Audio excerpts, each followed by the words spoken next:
বোকাখাটত African swine ফিভাৰৰ আতংক কিছুদিন পূৰ্বে বোকাখাটৰ চহলা অঞ্চলত ধৰা পৰিছিল আফ্ৰিকান সোয়াইন ফ্লু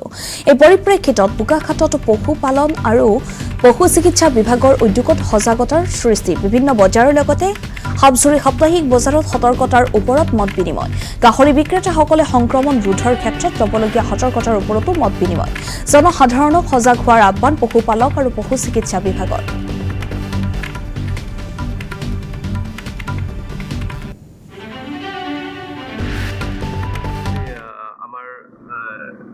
ডিএমৰ পৰা এনেকুৱা আমাৰ প্ৰহিবিটৰী অৰ্ডাৰ এটা ইয়াত আমাৰ বোকাখাট ডিষ্ট্ৰিক্টত অলৰেডি চাৰ্ভ হৈছে আৰু মিষ্টাৰ ৰোহিত চাউৰ তাৰ যিটো ফকেল পইণ্ট আছে তাৰ পৰা 10 কিলোমিটাৰ দূৰত্বত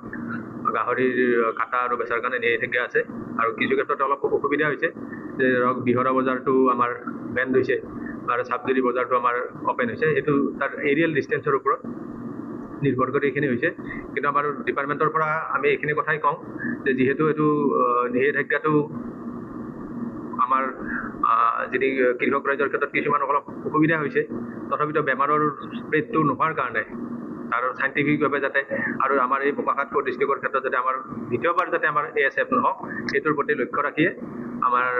যাৱতীয় আমাৰ চিভিল এডমিনিষ্ট্ৰেশ্যনৰ লগতে হওক বা আমাৰ ষ্টাফখিনি যিখিনি মোবিলাইজ কৰি যাতে সুসংবদ্ধভাৱে আমাৰ এইটোৱে যাতে ASF লাষ্ট হয় বোকাখাটত সেইকাৰণে আমি নিজেও অকণ সষ্টম হৈ আছোঁ আৰু আমাৰ মানুহখিনিৰ লগতো আমি কথা পাতি আছোঁ